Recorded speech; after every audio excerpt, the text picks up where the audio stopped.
दोस्तों, मज़ेदार और रोमांटिक हिंदी कहानियाँ सबसे पहले देखने के लिए आप हमारे इस YouTube चैनल को सब्सक्राइब कर लीजिए।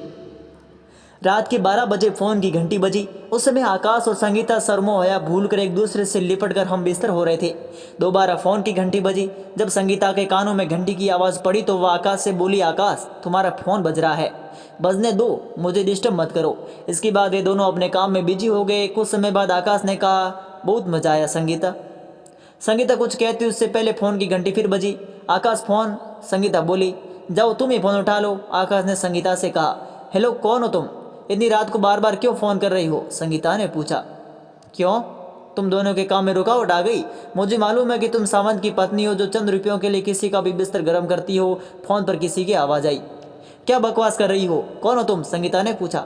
बेशरम औरत, आधी रात को जिस शादीशुदा मर्द के साथ तुम रंगरेलियां मना रही हो, मैं उसी की पत्नी बोल रही हूँ। यह सुनकर संगीता चौंक गई। किसका फ़ोन है, किससे बहस कर रही हो? आकाश ने पूछा। तुम्हारी पत्नी का फ़ोन है, संगीता इतना ही बोल पाई। आकाश ने चौंकते हुए कहा, क्या कल्पना का फ़ोन है? पहले क्यों नहीं बताया? लाओ फ़ोन दो। हेलो कल्पना। हेलो मैं कल्पना। और कुछ बोलते बोलते वह चुप हो गई। आकाश चौंक पड़ा। क्या बात है कल्पना, क्या हुआ? घर में सब ठीक है ना? प्रतिमा और सुमन की तबीयत जल्दी बताओ। उसने कई सवाल एक साथ पूछ लिए। कल्पना की सांस फूली सी लग रही थी। वह धीरे से बोली, आप जल्दी से घर आइए, अब मुझ में इतनी हिम्मत नहीं कि फ़ोन पर बता सकूं। ठीक है कल्पना, मैं सुबह होते घर पहुंचता हूँ। आकाश फ़ोन रखकर सोच में डूब गया। 3 साल भी नहीं हुए थे आकाश को यहाँ आए हुए। अच्छी नौकरी और मुंह मांगी तनख्वाह ने आखिर उसके बरसों के बांध को तोड़ दिया था। पुरानी नौकरी के साथ पुराने शहर और घर परिवार को छोड़कर वह यहाँ बसा था। पत्नी कल्पना ने कई बार समझाया, 2 जवान बेटियों के साथ भला वह नौकरी, पैसा और कैसे संभाल पाएगी, सब अकेले ही। लेकिन आकाश पर एक ही धुन सवार थी कि किसी भी तरह अमीर बनना है। आकाश के हुनर की वहाँ कोई कदर न थी। वह ज़्यादातर समय घर पर ही बिता देता था। नौकरी करने वाली पत्नी को उस घर से जुड़े रहना बड़ी राहत देता था। बेटी को स्कूल लाने व ले जाने की जिम्मेदारी आकाश की थी, साथ साथ सब्जी भाजी और राशन की जिम्मेदारी भी। कुल मिलाकर एक खुशहाल परिवार था। लेकिन उस खुशहाल माहौल में पहला कंकड़ उसी दिन पड़ गया था जिस दिन आकाश के पड़ोसी राजकुमार अपनी नई मोटरसाइकिल ले आए थे।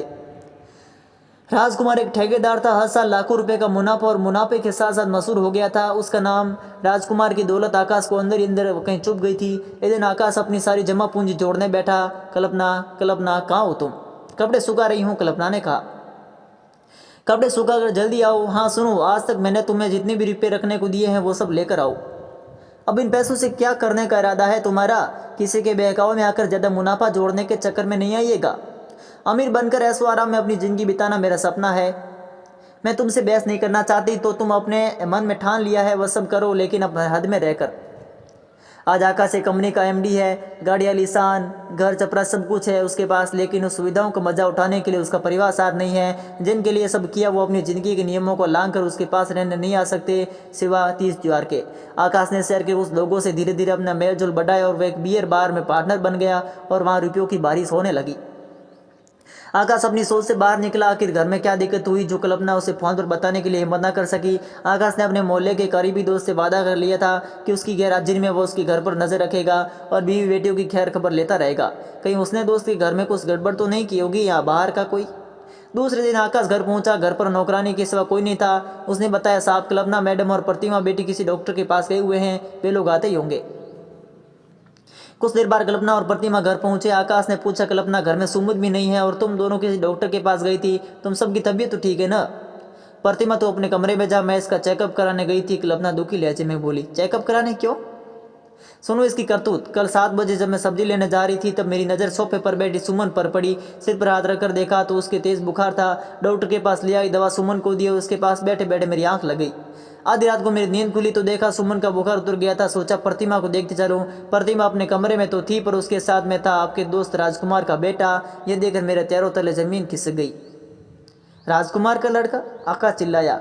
रुको, अब मैं दूसरों से लड़ना झगड़ना समझदारी की बात नहीं है, ना ही किसी पराये पर आंख मूंद कर यकीन करना।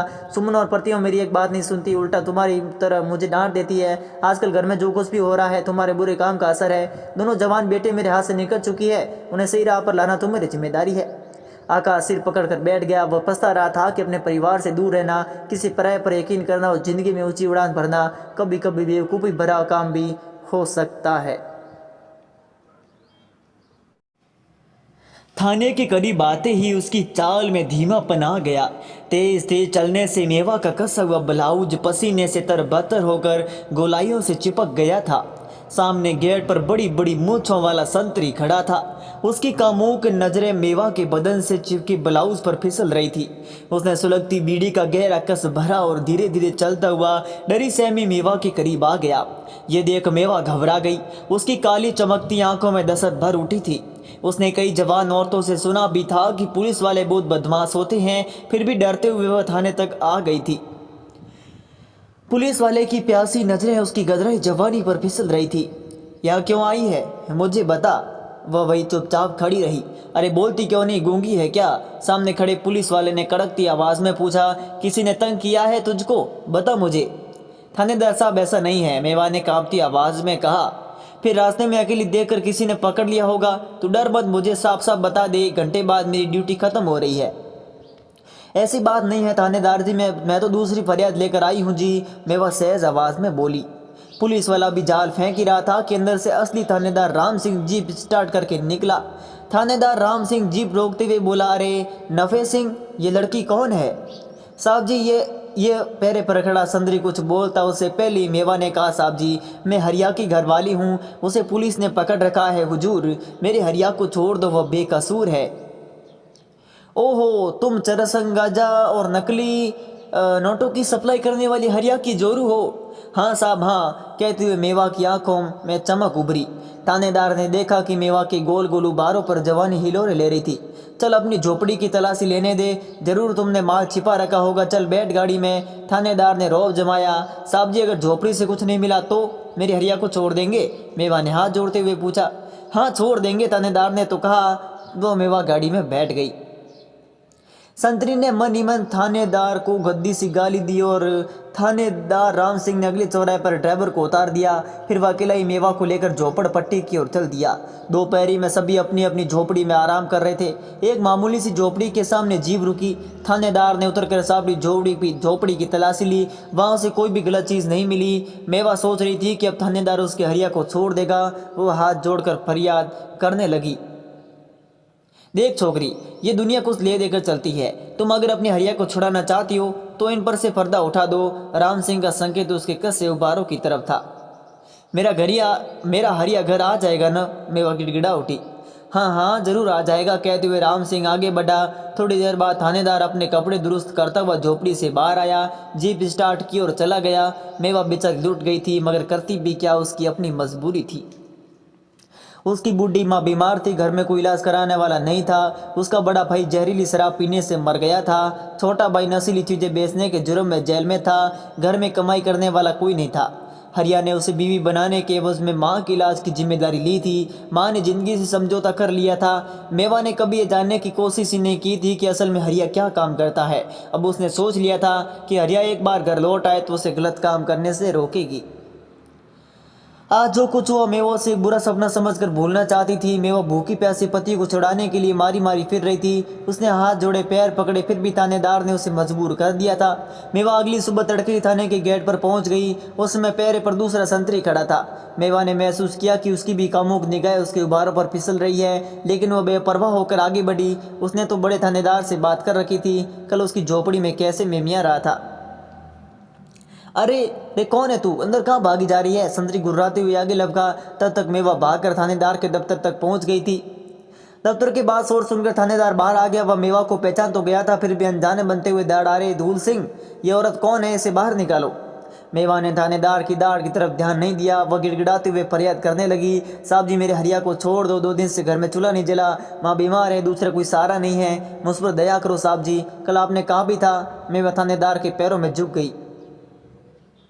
अरे भैया शोर न करो, ये थाना है, मैं कोशिश करके देखता हूँ, मेरे ऊपर भी अफसर है, थानेदार राम सिंह कहते हुए दफ्तर में घुसा।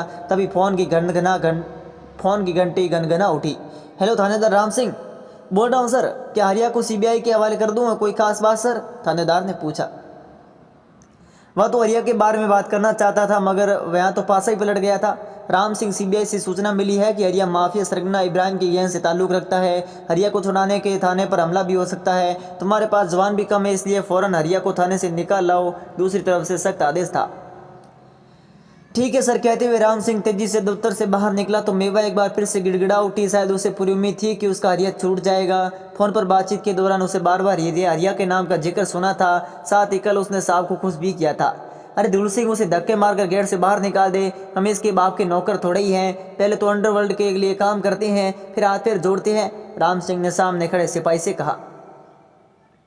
नफे सिंह, जीप स्टार्ट करो, हरिया को सेंट्रल जेल ले जाना है, यहाँ तो हम भी मरवाएगा। कहते हुए राम सिंह 3 जवानों के साथ हवालात की तरफ बढ़ गया। रोती चिल्लाती मेवा को पहरेदार ने गेट से बाहर धक्का दे दिया। उसने मेवा को एक हाथ थप्पड़ मारकर चेतावनी दी, अगर ज्यादा हंगामा करेगी तो हरिया को उम्र कैद हो जाएगी। अगर चुपचाप चली जाएगी तो 4-5 दिन बाद हरिया अपने आप घर आ जाएगा, तुझे यहाँ आने की जरूरत नहीं। बेचारी मेवा लूटी पीटी रोसत सिसकती हुई गेट से बाहर निकाल दी गई थी। पुलिस मददगार के बजाय दुश्मन बन गई थी। हरिया ने भी इसे धोखा दिया था। अगर उसे अपराध करना था तो मेवा को जिंदगी के सपने दिखाने और उसकी बीमारी माँ की जिम्मेदारी लेने की क्या ज़रूरत थी। मेवा को थानेदार और हरिया में कोई फ़र्क नज़र नहीं आ रहा था। दोनों ने उसे धोखा दिया था, दोनों ने उसकी जवानी को लूटा और गुम हो गए।